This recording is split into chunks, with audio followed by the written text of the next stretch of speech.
Hola, bienvenidos. La filosofía en el conjunto del saber. Indudablemente, la filosofía es el amor al conocimiento, es la actividad de pensar y, supone también un asombro ante la realidad, ante lo que sucede en el mundo, etcétera. Indudablemente podemos hablar de una sabiduría mundana, difícilmente recluible en los límites de una especialidad, puesto que se ejercita en todos. En este sentido, existe filosofía de la física, filosofía de la ciencia, filosofía del lenguaje, filosofía de la religión, etcétera, etcétera. Como oficio, la filosofía es indudable que, entre otras cosas, es una actividad académica. Y podemos decir que el instrumento de la filosofía académica es el lenguaje de palabras. Cierto es también que la filosofía posee un lenguaje especializado, una jerga, un argot, porque este lenguaje, abstracto, este lenguaje especializado, de la filosofía es absolutamente necesario en el ámbito del pensamiento académico y sobre todo para tener rigor en los conceptos, en las ideas. Pero también es verdad que si la filosofía tiene una gran importancia como especialidad académica, también hay que decir que es una actividad eminentemente verbal y por supuesto también escrita. El filósofo académico, por tanto, sería como una especie de retórico, orador y también de investigador de los asuntos humanos relacionados con la verdad, con el bien, con la belleza, etcétera. Por tanto, la filosofía como oficio podríamos decir que es en suma la institucionalización de ese trabajo con ideas y que podemos denominar reflexión. La filosofía académica sobre todo aspira a una geometría de las ideas y no se excluye tampoco en modo alguno la posibilidad de una consideración filosófica de las realidades concretas. Ciertamente, por ejemplo, desde la filosofía del materialismo filosófico de Bueno, se insiste continuamente en que la filosofía tiene que estar unida a la realidad, criticar los conceptos, etcétera. Y en este sentido, se entiende perfectamente cuál es la función filosófica. Otros pensadores, como Sacristán, por ejemplo, habla sobre el estado de la filosofía licenciada y burocrática y sobre los especialistas en el ser y la nada, realizando una crítica a la filosofía especulativa, abstracta, por ejemplo, característica del idealismo, bien sea platónico, bien sea del idealismo filosófico alemán, y ciertamente Sacristán pretende un cierto retoque al plan de estudios y la supresión de la especialidad en filosofía. Me parece que es desacertado este planteamiento de Sacristán y considero que la filosofía cada vez es más necesaria porque estimula el pensamiento crítico, nos hace más libres, nos hace más felices, más plenos en la vida y también es un arte de vida, no solamente es una actividad académica. Gustavo Bueno, por ejemplo, se pregunta cuál es la función de las ciencias y de la filosofía, en el proceso de producción social.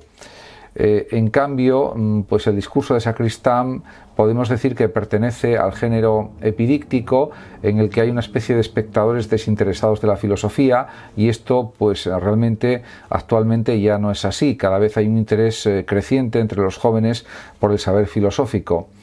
En este sentido se entienden los planteamientos de Sacristán porque están en relación con la situación de la filosofía después de la posguerra en España. Y la afirmación de Sacristán de que la filosofía no es un saber sustantivo, a mi juicio no tiene validez ni justificación, porque el saber filosófico es un saber realmente esencial para entender la realidad, para entender las ciencias, para entender cualquier tipo de conocimiento, la historia, etcétera, y otras muchas ciencias y conocimientos, porque trabaja con términos, trabaja con análisis, con también valoraciones, con interpretaciones de la realidad, de otros saberes, etcétera. Por lo tanto, es un saber analítico, interpretativo, constructivo, que también utiliza la imaginación, etcétera. Por lo tanto, diríamos que la filosofía cada vez se nota más su vitalidad, en el sentido de que sirve para entender la propia realidad, para entender el mundo, para entender las ciencias, para entender los conocimientos de una forma más profunda, de una forma más crítica, incluso también de un modo más creativo.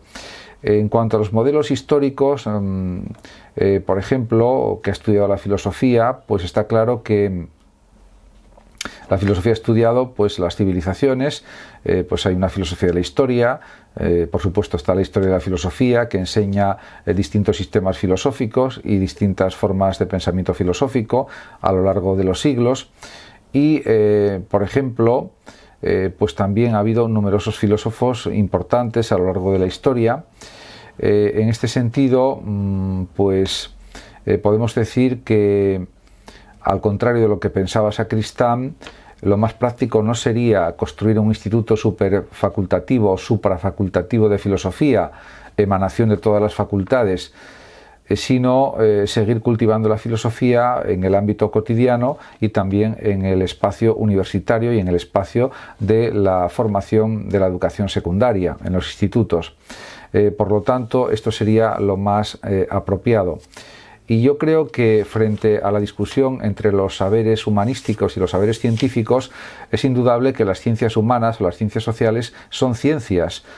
Podemos decir que no son ciencias duras porque son ciencias interpretativas, analíticas, valorativas, pero sí pueden ser consideradas ciencias también. En este sentido, pues a veces hay pues un desconocimiento de que hay distintas formas de ciencias, distintos conocimientos que son esenciales, importantes, aunque no sean ciencias duras. Por otra parte, bueno, pues podemos decir que a la filosofía también le corresponde el análisis de las ciencias, de los métodos científicos y, por supuesto, según el materialismo filosófico de Bueno, pues la filosofía analiza los procedimientos científicos, analiza la validez de las teorías científicas, etc. Por ejemplo, se puede decir que la filosofía de los estoicos es esencialmente práctica, por ejemplo, abierta pues a distintas valoraciones, no se agota en la actividad intelectual, sino que también se sustancia en la práctica diaria. Y es una actividad que supone también la crítica, el análisis de otras teorías, de otros planteamientos, etc. Por ejemplo, para Zenón, que fue el fundador del estoicismo, Zenón de Citio, la filosofía es ante todo ejercicio, asquesis, cultivo de las virtudes prácticas, o lo que es lo mismo de las virtudes morales.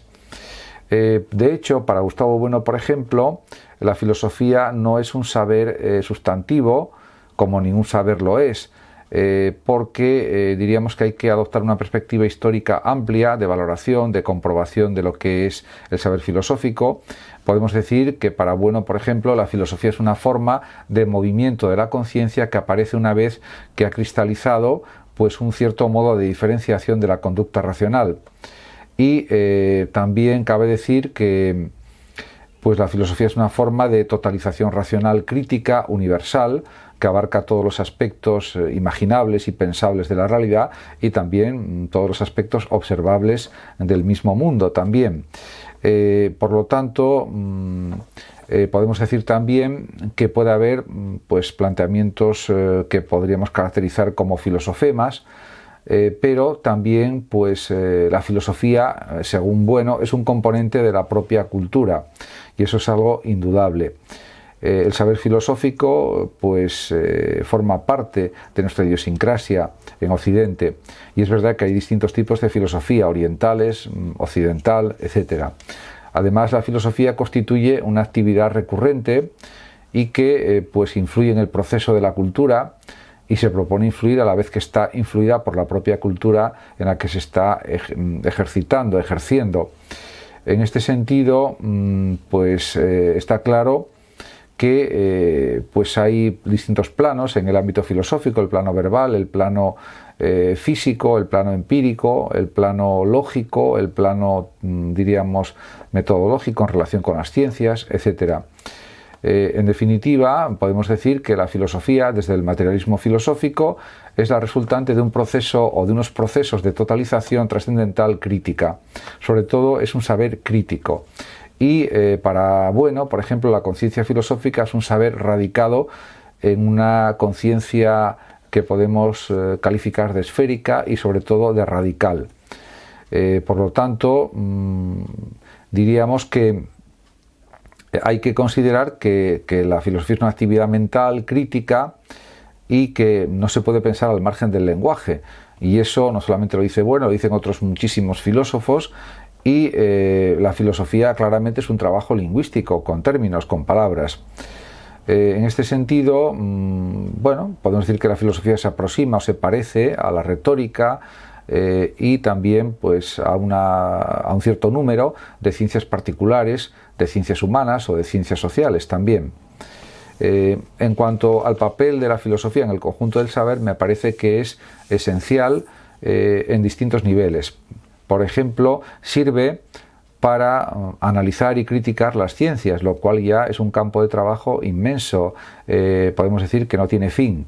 También sirve para la crítica pues, del presente, desde una perspectiva política, desde otras perspectivas éticas o morales, y desde una perspectiva también, por ejemplo, epistemológica, en cuanto a la teoría de la ciencia o la teoría del conocimiento, teorías del conocimiento que van surgiendo de forma continua, de forma constante. Por lo tanto, diríamos que la materia sobre la que se ejerce la filosofía, como abarca toda la realidad, es absolutamente inagotable y además va cambiando con el paso de los años, con el paso de los siglos, y por lo tanto es una tarea, pues diríamos, inacabable. Por lo tanto, no tiene sentido, creo yo, decir que la filosofía está superada, sino todo lo contrario. La filosofía orienta, pues analiza, critica, investiga, descubre pues muchísimos aspectos de lo real, de la materialidad de la realidad, y también sirve para enfocar pues nuevos proyectos, nuevos enfoques, nuevas ideas que surgen precisamente del debate, del diálogo entre distintos pensadores y, por supuesto, de la actividad crítica y reflexiva de cualquier ciudadano que quiera ejercer su actividad filosófica de una forma libre, de una forma también rigurosa, amplia y profunda. Muchísimas gracias a todos por su atención y hasta mi próximo vídeo. Saludos como siempre a los oyentes de Radio Sofando de México, y por último decir que el que lo desee puede compartir este vídeo en sus redes sociales, darle like o suscribirse a mi canal de YouTube. Gracias.